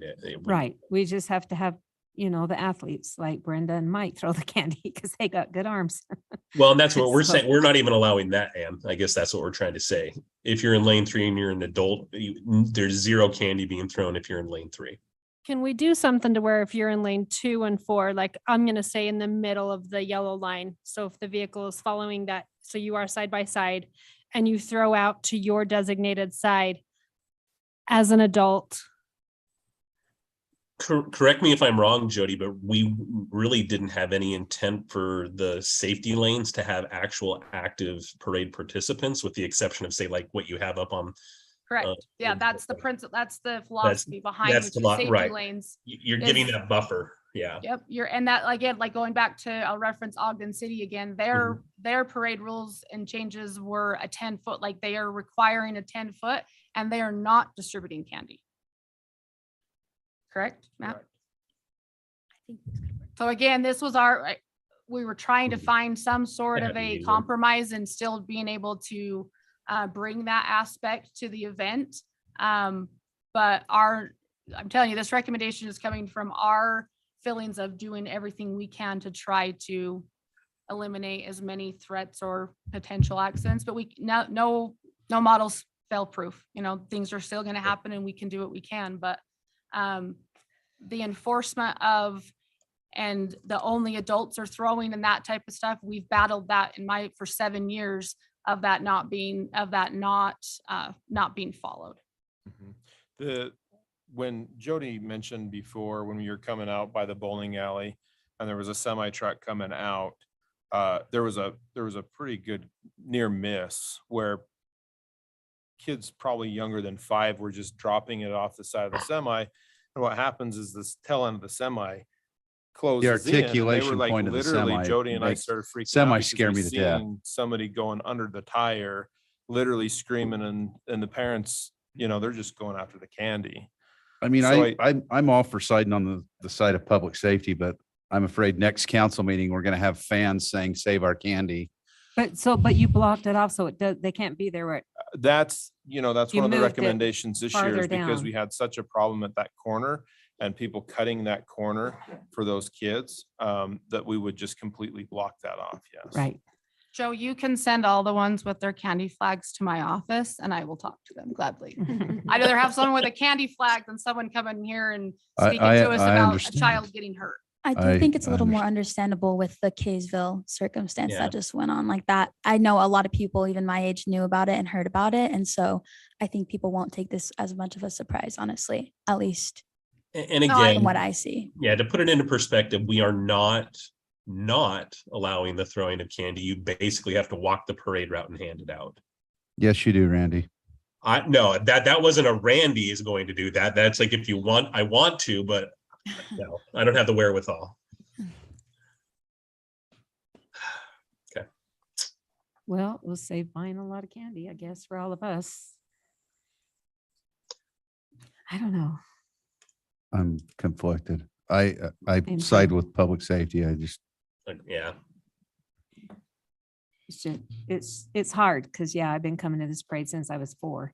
And it's like, if you don't throw candy, not my grandkids wouldn't even show up to the parade unless their sibling or somebody was on it and they might watch them and then leave. But it is the biggest draw, is those kids getting that candy. Mhm. I'm conflicted too, because Maybe we could I went double out up with my candy on the grandkids all trunk the or treat. time and made sure they stayed back. But I saw parents that would sit there and would be talking, and their little toddlers right out there, and I'd grab in their kid for them. I'm like, Joe, Can we have Maybe- candy stations or double? Like, I got a thumbs up from Lindsay. I don't know if everybody heard it, but No. can we double up the candy at the trunk or treat? Well, Well, and no, I I- mean, you- if the concern is specific to you, like your entries at this point, and the assistance of making sure candy is distributed from the city to the spectators, by all means, we have recreation staff, we have that type of staff that we can facilitate them to be walkers and distribute candy down the lanes while you guys drive down the middle. If that's the feeling of, you feel like you're not contributing to the parade that way, that's easily. Is that the best use of of course, is it the best use of our resources? But that's also crowd control too. So I don't know. Well, I think you're onto I something. there. default to you guys to say if that's even feasible. Well, and Well- I think you're onto something there, Joe. As I say, we should do a parade trunk or treat. Bring it forward. That was gonna be, right, that is the crowd control. If they're not having to walk onto the lane, they're gonna stay Get inside. the candy, right? The other thing is too, is when they're going out on the road, kids are getting lost, they get disoriented, they can't find their parents, we end up with lost children. Like this prevents that too. The mess that we're having to clean up the center of the highway after we're done, when we're trying to send sweepers through, but we still have the members of the general public trying to cut in and out between them. I mean, this potentially could resolve a lot of other problems that we have by going this route. Okay, so if we do have, and I really think that is kind of a concern that we're all having is for the city. So instead of all 6 vehicles throwing candy, can we designate one on each side to throw the candy for the city, which would be a third of it because not all 6 of us would be throwing the candy. Because if we don't follow the rules, how do we even enforce this if we can't, if, everybody but the city council has to stay in those 2 lanes? It would be on Facebook the next day, I guarantee it. Oh, that'd be worse. So because like if I was walking, I couldn't get back in my car. Like I would come pick me up later. Because I'm not going to make it the whole length of, I might. I think you could do it. I think I could walk that far. It's do not it. worse than So walking could we 22 slow miles it at down? We Disneyland. talked about this, you and I, about like In 3 slowing days. it down to where I could walk it. I know I could. I could Yeah, walk so it. our So- model, when I first took over in 2017 from the group that was doing it before, the parade was lasting over 2 hours at that point. So we tried to find common ground in that and we spaced them, a car length to maybe car 2 Mhm. lengths when we first let them onto the parade route. And that's what we asked them to try to maintain is that, which that pace has kept up pretty decently with, whether that's a dance group walking, the football team, the pace of That's the no Royal different than the Airs, cheerleaders walking or. that type of stuff. That pace is, by all means, we don't want it to be a fast paced parade, but we also don't want it to last 3 hours long. So, But if we're walking, we can walk as fast as we want. If correct. we're Well, tired, we'll walk slow. If we got energy, we'll walk fast. Or if we have to go to the bathroom, we'll run really fast. So As someone who was I'll give you my candy. I got a wagon if you want to use it. right. Well, and I walked the Uh-huh. I walked the parade last year because I was handing out flyers for campaigning. And I lost sight of all of you that were in, your different various vehicles and didn't catch up with you until the very end. I was probably like 10 minutes behind you. I know So, it gets pretty fast when It I think does. of when we're It does. walking like that. and especially if you're being mauled, handing out candy, Mhm. you're not Do going to we stay with get- the group. Do Yeah. we set the pace on that? Because Yes. Yes, the initial entries, after the flag and the honor guard, definitely. You gotta understand, we have a giant flag that's being walked by 50 to 75 people. That is the leading point of the That's true. parade. So that is your control point of Is keeping it- up. is it the pace of major? parade. Mhm. okay, so if we were to, as a council, choose to walk or ride, either way, it would be slow enough to where we could walk. Could we have a few of staff do wagons or whatever? Because I know I couldn't pull a wagon and walk and throw candy and wave and pay It's attention to tried to where. do that last year and they didn't make it. No. Yeah. So could we do something like that? And then hopefully our example is gonna, Councilmember Sophie Paul, you can do that. As I say, I'm going to be in my motorized vehicle the entire route, even if I don't have to throw candy at this point. So none of the like cheerleaders or dance groups are going to be in lane But if 3, I like walk no walking at all in lane 3. Our goal would be to have them push to the outside. The only Yeah. walkers with this model would be the flag. Okay. And then also they sit on like what's it called of a truck? Like the, No tailgate. like tailgate have green. their, Yeah. tailgate. can they sit No. on? No. Okay. So just have it up all the way and then They'd have to sit in it But a with. flatbed- Can you stand? But a flatbed. Our being- recommendation is to sit. is to sit. Okay. I'm just, okay. I think the majority of our entries they're not going to have a problem with this at all. With having their float, with having their people on the side. I really can't see many of them You just need to hire a walker for you. have a, Well, Mhm. like I said, like Chief Golden said, I think maybe we should just give it a shot and see how it works and be on the safe Agreed. side. I think people will Yeah. understand because of what happened.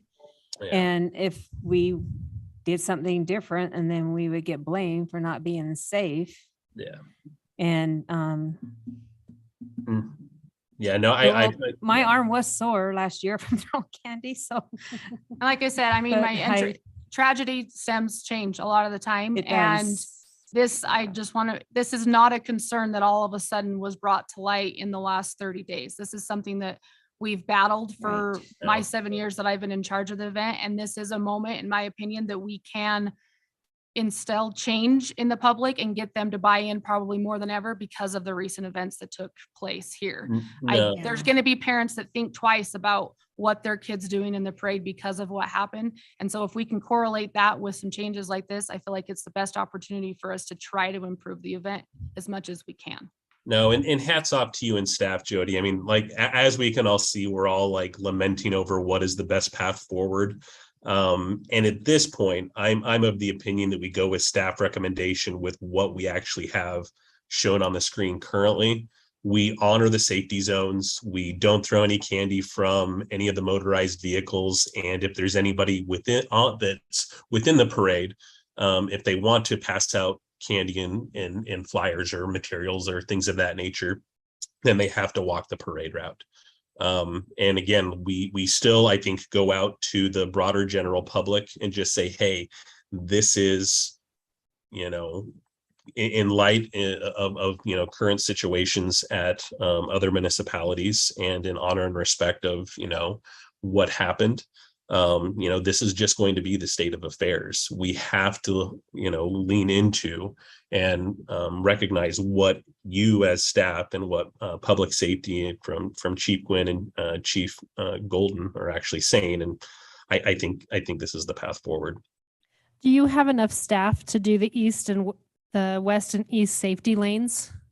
How So- many people are you talking down that? So as far as lane? patrolling that, 4 to 6, I think is what Tubbs had Yeah, said, so right? if the walkers are doing their job and staying where they're supposed to be, we don't anticipate people would come out past that. So it's just making sure that the There would be walkers no are far need. enough.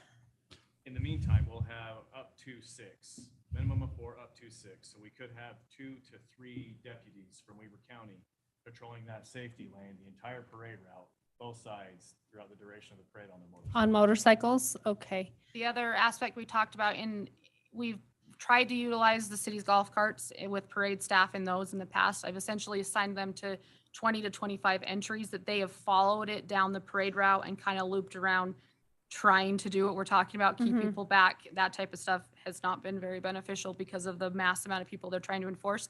We also spoke about using them. They'd be identified as parade, that type of stuff, to be able to have them also help patrol and keeping people back too. But as far as just staff walking, Lizzie's talked about having some of her staff as well as help with that. So Could we do something like a scooter? Like, those scooters that you rent, and I'm just saying the scooters that you rent to be motorized, because I think walking You can is- crash on one of them, No. throwing candy. You mean in the walking Careful. lane? You No, mean to drive patrol, something? for you guys to use. Follow as her with the patrol. medic Yeah. truck, please. that's something that Chief Gwen has kind of tasked me with, trying to see if we could rent or borrow some of Something those to motorized. add additional patrol in there. And that's something we're working I on. mean, I just got a message from the public that I thought was a pretty thing. One way to replenish candy Yeah. is to have, if your group is handing out candy, to have people along the way that have additional bags of candy and maybe even a bottle of water to replenish them. Which is So, what we've done with you guys. We've essentially had a Kubota at a certain point of the parade route to be able to So, replenish you guys as well. you've done great work on it, and I'm always going to err to the side of public safety, even though the natural man in me sometimes says, let them eat their candy. But I think there's a good balance in this. Yeah. Could we have a little bit of the candy that we don't purchase for this parade? Can we have it at our booth? I know we're going to have some sort of booth, right, for the complex. Could we have some candy there? Bags of candy Bags of candy to, Where's the booth at? at Roy Days, Or do wherever we? you put it. the fundraiser booth for the complex. Yeah, And 'cause That's we don't news to you, want it isn't You it? want additional, you want to have the candy from the parade there. Instead of throwing Okay, candy, all what of we it. would throw, Yeah, just hand it okay. out at Hand it out at the complex. Save the complex booth. You bet. Let the Well, kids I go to just, Save the yeah, because they're going to be Complex booth. looking at us like, you're not going to give us candy? Yeah, But- go see us at the Well, complex with the booth. people walking, it's not going to be like a straight line, so they will actually see us when we drive by. Yeah. It's like, hi. I don't know. Can we do that, Matt? We get all short people to Yeah. walk Put in the the lanes. candy at the complex I was just booth. wondering. All right. Any further discussion on this? I mean, my recommendation is to go Yeah. with the great Yeah. work that's been prepared by staff. Right. Agreed. I think we should too. The only Try other it. one thing I wanted to mention too is just, combating the enforcement for future years that we are added in there.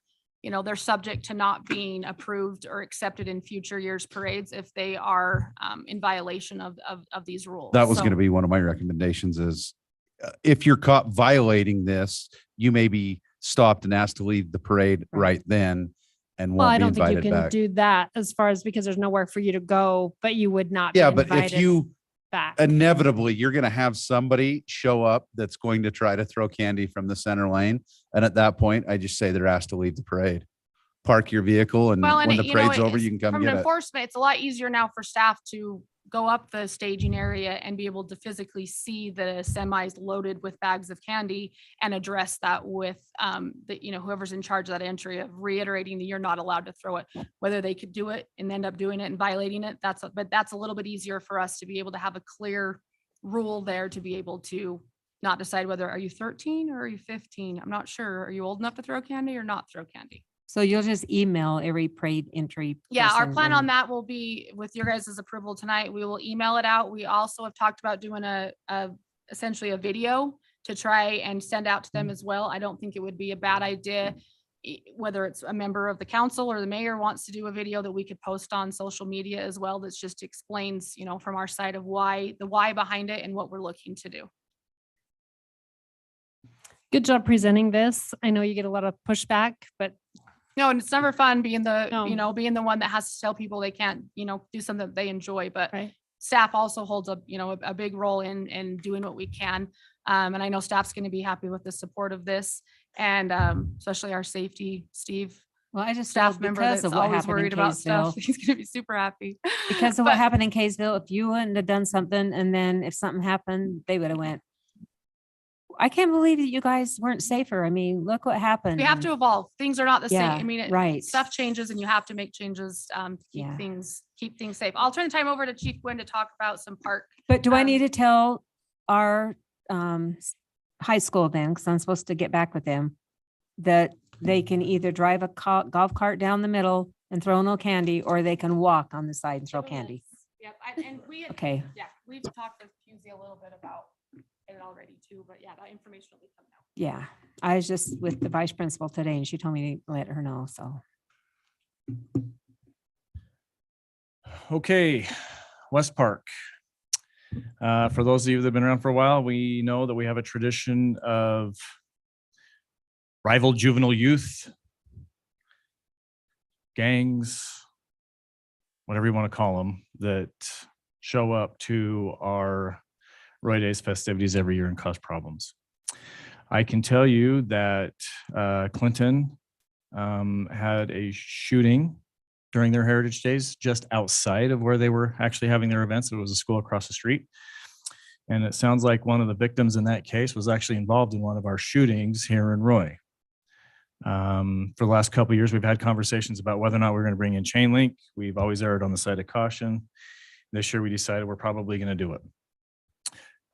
Far West had their Freedom Festival and they had a problem with some Roy youth that actually went out there and caused problems with some Far West Plain City youth out there Heritage Days.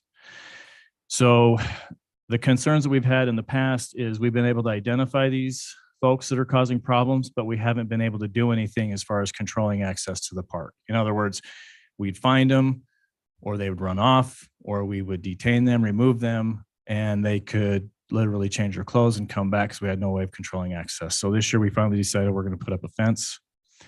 We're going to control access at 4 different points. We'll have 2 points on the west side, 2 points on the east side. You'll see, you're not going to be able to hear me. But one of the other issues we had was dead space. People would hide out in here where it was dark, not illuminated. They could hide behind trees, or they'd hang out here and loiter, watching us, watching them kind of thing. And so what we've done is we fenced off all this dead space, so there will be no loitering in any of these areas. We're actually going to use this as a public safety parking area. So anybody that's coming in will be restricted to the areas where the events or the booths are going to be. They will be able to move freely between the north end of the park and the south end of the park where the fireworks are. We're going to have officers at every entry and exit control point, just kind of monitoring people as they come in and out. There's been some discussion about whether or not we were going to be allowing bags. That discussion is ongoing and is with legal right now as to whether or not we'll be able to do that. My thing about bags, I know it's ongoing, but we don't have the manpower to check every bag, check every person coming in. No, it would be just no bags. We wouldn't check. We would just say no bags. And obviously the officer would be able to use their discretion, you know, if it's a diaper bag, if it's a bag with an oxygen tank, those kinds of things. Yeah, but if you say diaper bags are the only thing they're allowed, that's where your stuff's going to be, is in a diaper bag. But we would be checking those. So the bags that would be allowed would be checked, but backpacks, skateboards, bikes, those kinds of things, they would be allowed in.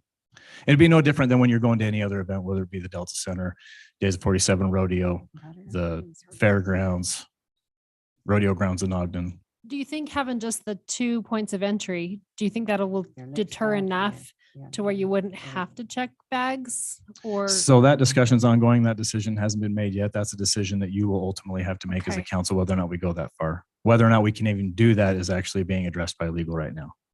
But we will have 2 access points on the west side, 2 on the east side. We would have an officer at each entry point, just So how monitoring tall are these fences you're putting up? 6 feet.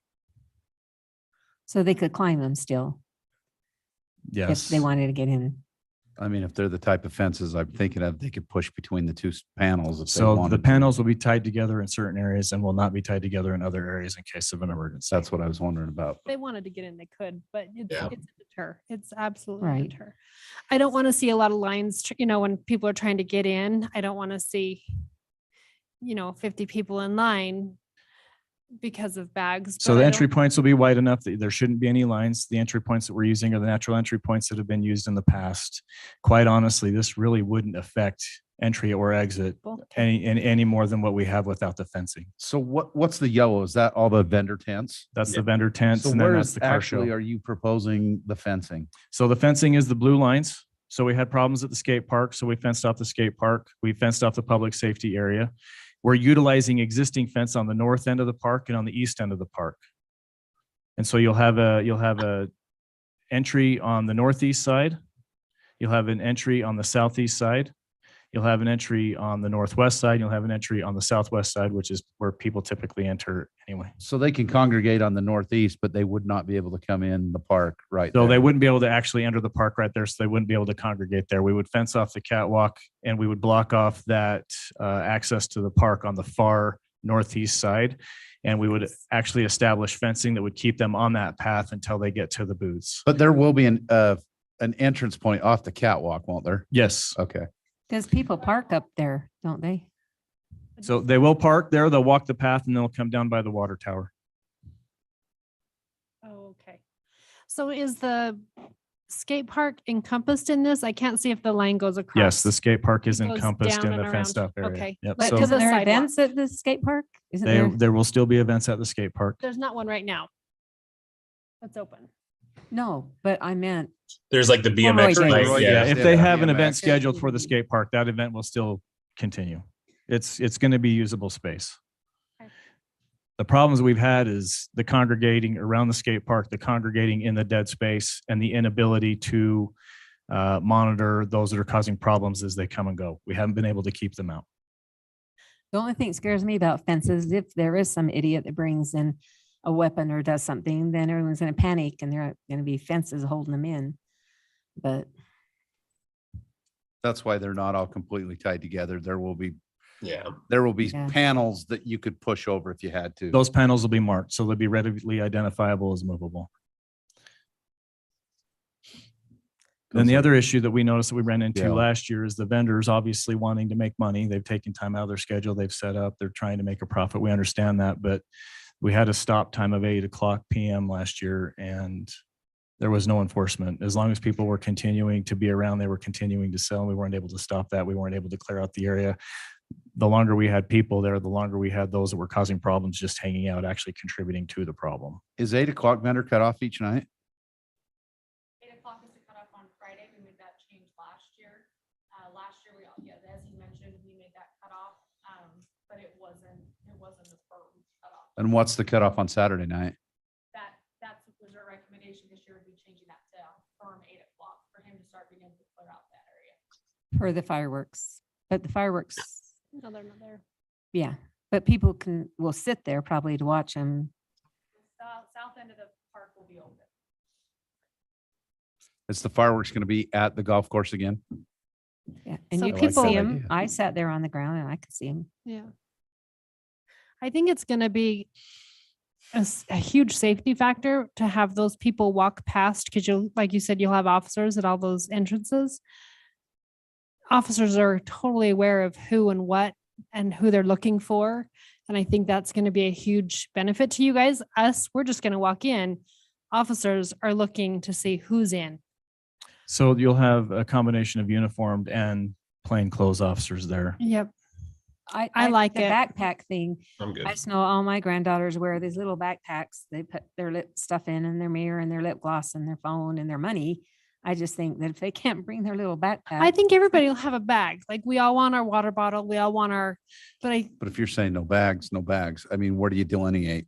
So again, that Oh. goes back to other private venues that do this or public venues when they cordon off these areas because of the amount of people there and they restrict those bags. But again, that's going to be a decision that one, legal's looking over whether or not that's something we can even do in our city with our ordinances. And then two, if it is something we can do, ultimately that's going to be your decision to make. We're just giving you the information that you need to make the decision. You're the professional, though. I want your recommendation. I don't like bags. Is there going to be like free water provided if? Yes, think there's there always there's is. free water there. Okay. Yeah, because no bags means no coolers. And how many places do we go to and we know that we can't take a bag in? We Right. put the money in our front pocket, whatever, or we put it in a smaller bag that is allowed in instead of a larger bag like a cooler. So Well, those have to shove their pockets full if they know that they can't bring a bag. They'll have to wear pants or shorts with pockets and. So I stuff. can tell you, right, the guy that's carrying a weapon for illegitimate purposes that's concealed, we're probably not going to catch that guy. We're not there with a wand. But a lot of the problems that we were having last year, we were having with, drugs, drug paraphernalia. The kids that were showing up causing problems, they were actually showing up with a change of clothes in their backpack. They would show up, cause a problem, leave, change clothes, come back. So are you trying to call this a gun-free zone as well? I don't know that we've even had that discussion. I don't think we are. yeah, I don't Okay. think you can in a city. setting. Well, to me, So- legal concealed is legal concealed. Legal but concealed would still be legal concealed in this. Those aren't the area. people I'm worried about. No, and those are not the people we're looking at. You obviously have people on your radar list that you'll be watching for anyway that cause problems that. And other agencies' radar lists who will be here watching as well. I know it's scary to even go to public things anymore.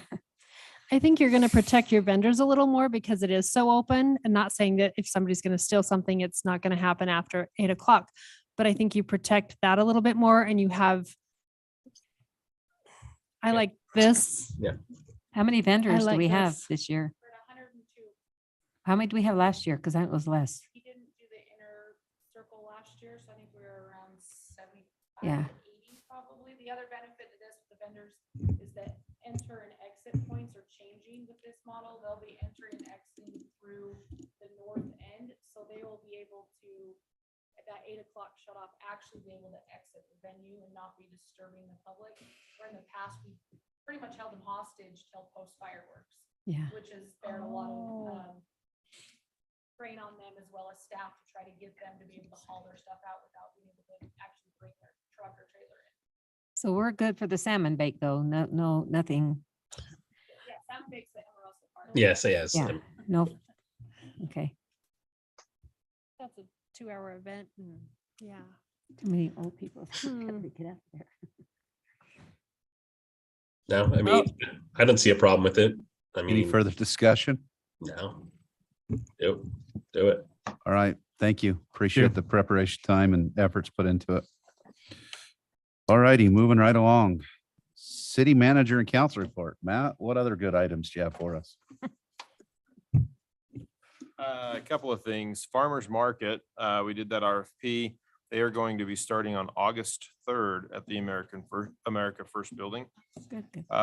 Staker Parsons is going to be doing road work. We're going to be posting something on Facebook for the roads that they are working on.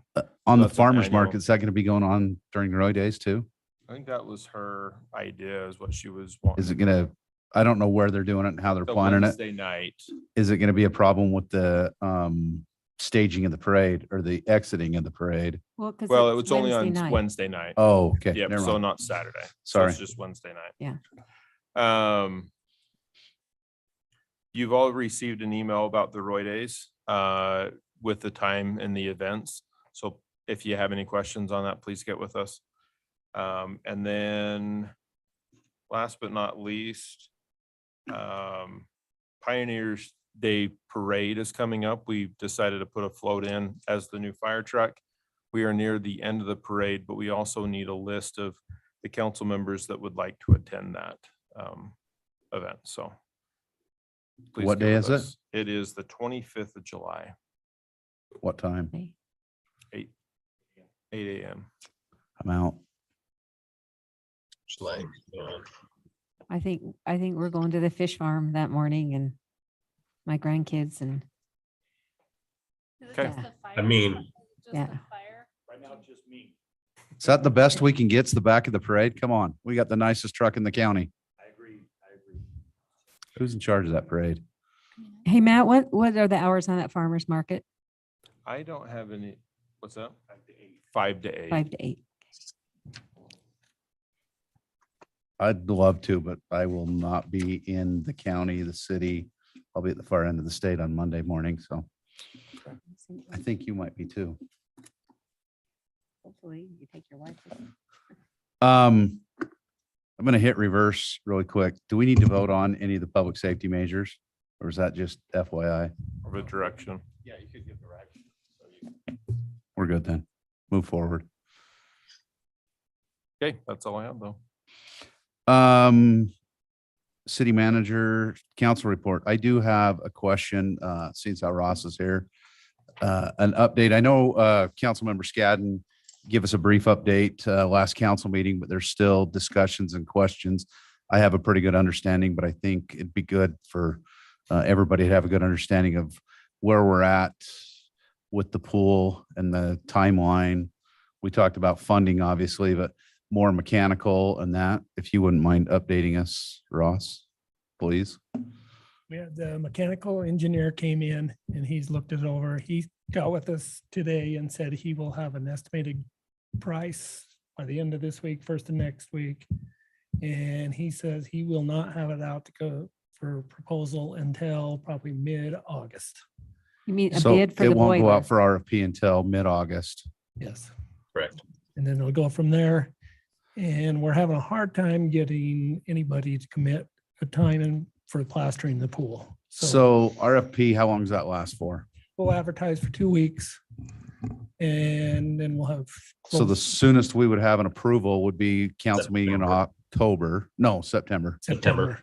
And then what's the timeline in acquiring the, Everybody's telling us 90 days as soon as once they order materials. To get the boiler, you mean? Yes. the boiler and the And air then I thought exchanger? that we already had it scheduled in October to do the surfacing of the pool. Until we told them we have money, they wouldn't give us a commitment date. And now that we do, since July 1, now everybody's dragging their feet to give So us an exact realistically, date. we're looking at the first of the year at the earliest. At the earliest, yes. So, yeah, Randy kind of told everybody that last week, but Well, and I understood that. I just think there's people that had concerns. There were people that said, money was allocated. Why are we not moving? We are moving. We're getting RFPs, we're getting bids, we're getting people in place to do it, but that's all going to take time. And you're doing the boiler and the resurfacing of the pool at the same time we're hoping, yes. to pull it down to do one and then open it up for a month and then pull it down for another 3 months to do the other doesn't make logistical sense. So, Right. okay. So, and then Travis is going to raise us enough money to do the bathrooms at the same time, locker rooms, he says, so. Thank you, Travis. I appreciate the efforts on that. Any other comments from the council? Joe, I do have just something that I need to clarify. Matt did mention that, Chief Gwen. it's in regards to a safety zone. So our understanding right now is the city council would have to vote that in ordinance to do a safety zone, and that would allow for the checks to be made for the bags. In order to do that, we'd have to prepare that for the next council meeting, which is also the council meeting for August. So we just want a clarification if we move forward with that. You mean the- Clarification for the fencing? checks for the bags. To be able to check bags or disallow Oh, check bags. bags. things Oh, I like thought that. you'd write the It's- checks it's called out. the- no, it's called a safety zone. You mentioned Okay. the Safety aspect or the parade aspect, but then there's this other aspect. So Well, I do think I want a clarification of what exactly is a safety zone. So if we're voting on it in August, I would like a clarification before I vote exactly what is a safety zone. Obviously, they can bring their bags and things to the fireworks because they'll be outside of the safety zone, sit on that grass and. So what are we trying to prohibit from this? Let's just say we don't even call it, what are we trying to prohibit going into that area? And how Well, much of the area is to- that? Just to help. I their just want to understanding. clarify, this is only the fenced in area that we're talking about. It would not prohibit them from taking their bags and stuff to the south end of the park. And It's what- only the fenced in area on the north so end. what's being prohibited from the fenced in area? That would be specifically? bags, say- skateboards, bikes. Can you say prohibited or can you say you may be checked? Like, I'm gonna carry my purse with There's me. a I myriad of don't- things that we could do. We could say prohibited, we can do checks, we can allow them and check them all. We can just say you're not coming in with that. I mean, there's a myriad of things that we can do. I know. Correct, and How do we so- say you Some may women don't go be, anywhere without your their bag may be purse. checked? I don't know. Well, if you said maybe, then that says you can bring it. I know. That's We- where. Yeah, or do we want to define prohibited items? I So mean, what? That's what you would do in the ordinance or the In the resolution, ordinance. is you would define the prohibited Hey, items. but Yeah. what are you recommending being prohibited from going into that area? I just My wanna- recommendation was just no bags. So we're not tying up personnel Mhm. doing bag searches. But And lady in a then walker might have those a bag on bags her that, walker. well, related to disabilities, those types of bags would be allowed. They would not be Okay. prohibited. So everything goes in except bags. Yeah, I do too. Correct. Oh, we're gonna have a lot of mad people I if they have just to think turn if you around back brought to your their bags, car. but. I but- think you're gonna have a lot more. If And- everybody knows that my purse is in my car, Well, and then if they know gonna have that your some- bags could be searched, wouldn't that deter them from put something in it? And oh, I And don't know. I don't know, and you can't, I don't know. I just think bags are gonna be a hard thing for people. So I've been talking with other agencies and other venues that do this. I mean, And we're just trying to find the happy medium. We're not talking about bags where they're carrying oxygen tanks. We're not talking about your Well, yeah. purse. We're not talking about the mom that's coming in with her kids in a diaper Okay. bag, right? Those are the kinds of things where we can use our discretion. well, and again, somebody just mentioned, why not take like the concert venue approach? Like do something like what USANA does, where they only allow small clutch bags and clear bags. I mean, if we're gonna go to, doing something with bags would be. Again, I'll go back to my catch line. Plagiarism is the highest form of flattery. Go find somebody that has a bag policy that we like, copy and paste it and throw it to us and see if we like it. What do we do for this week?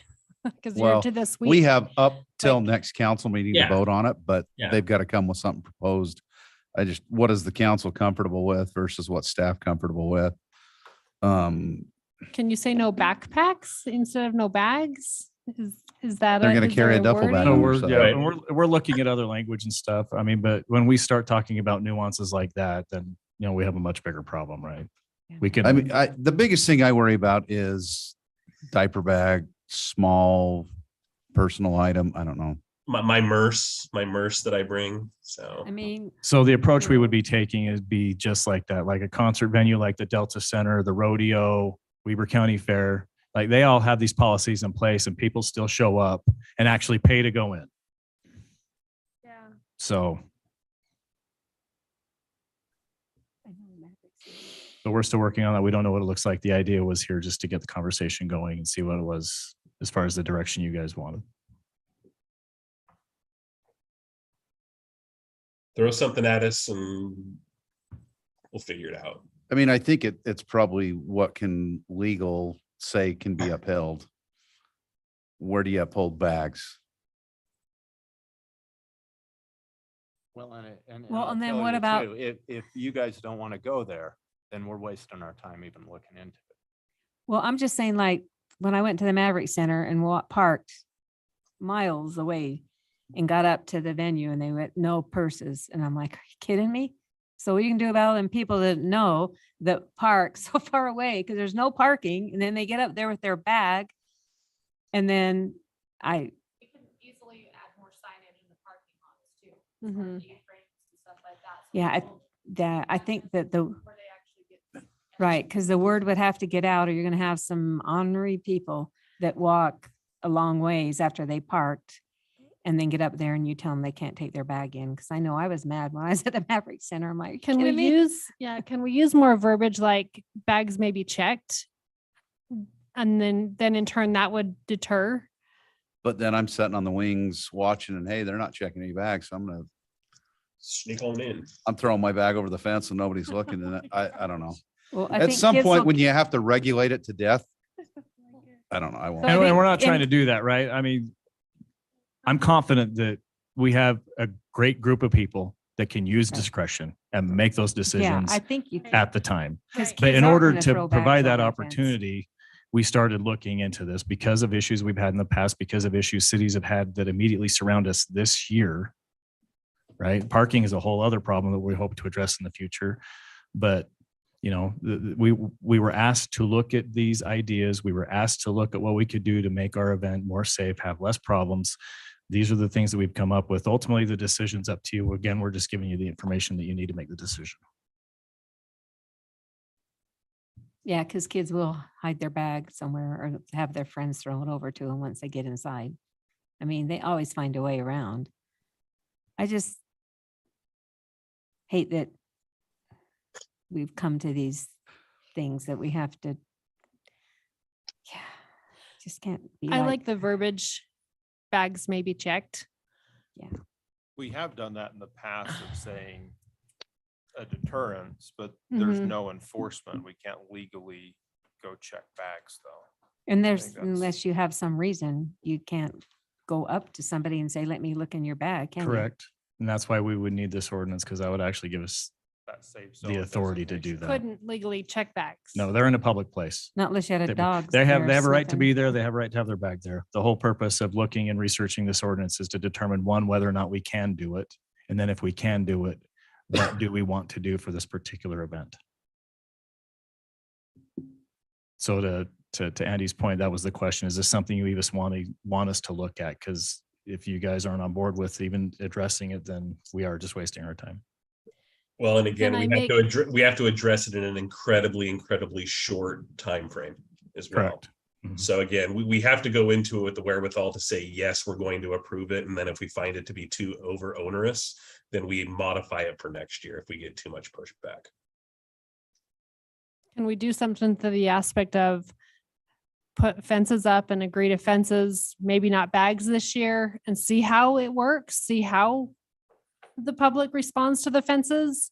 I think if you say no bags and they're in fences, it doesn't send I don't know. I mean, I just think don't of these know. teenage girls, you know, that have all the little things they put in their bags, and then they can put a lot of things in their pockets, but feminine hygiene products and So again, we're It's not not that, talking it's- about that. Bags. It's like But backpacks. It's we have the ability to that's what I use our meant. discretion. little backpacks. Okay. And this is no different than what you would be doing at the Delta Center or whatever it's called now, the rodeo, Right. any venue, whether public or private, that's cordoned off and controls access. We wouldn't be doing anything different than what they're doing. So typically, if anybody's coming to Roy Days and they've been to any of those types of venues, it wouldn't be unexpected. It would only be new because we've never done it before. right. Would just be a long line checking everybody's bags. Again, it's not uncommon to have clear bags at these types of events. If you want a bag, we could even sell clear bags as they walk in. They can dump all their stuff in. Anyway, I'm just I'll put a nice hat on your Andy, and you can Thank stand at you. the front gate. done. I will be clear bag salesman of Roy Days 2022. Lines, like get into Disneyland. It's all yours. Thanks. Along those lines, trying to check out those bags. Oh, goodness. What say you, council? Put something together, put it in front of us. We'll. Well, I 'cause it's agree gonna with have to him be though. for us. Don't do all the work if we're not gonna, like, I think we either need to say yes, right? So straw poll. If it came to us next council, who would vote in favor of it? I would. I don't have a problem with it, especially if it falls in line with what is socially acceptable at other public events and venues. So it's not uncommon. So I'm in the I would vote for it column. And I like the fences. Yeah. I just carry I a don't bag love the everywhere I bag. go. My purse. As does my wife. Yeah. I think men will be fine with it. I'm gonna have to leave my merch at home. mean, I don't carry a bag with me, so Yeah. if it It's doesn't fit on me, all it's the not women going and the anywhere. Teenage girls that, which are my grandkids. What do you So, think? Is it doable? I have 4 teenage girls. Let's be honest. Yeah. Right. We're not gonna be all or nothing. It's not, okay. I just wanted to give you the information. We were asked to do the task. Yep. We've done the task. Whether or not you want to implement the policy is up to you. Whether or not you do it or don't, that's your decision. We'll do what we need to do accordingly.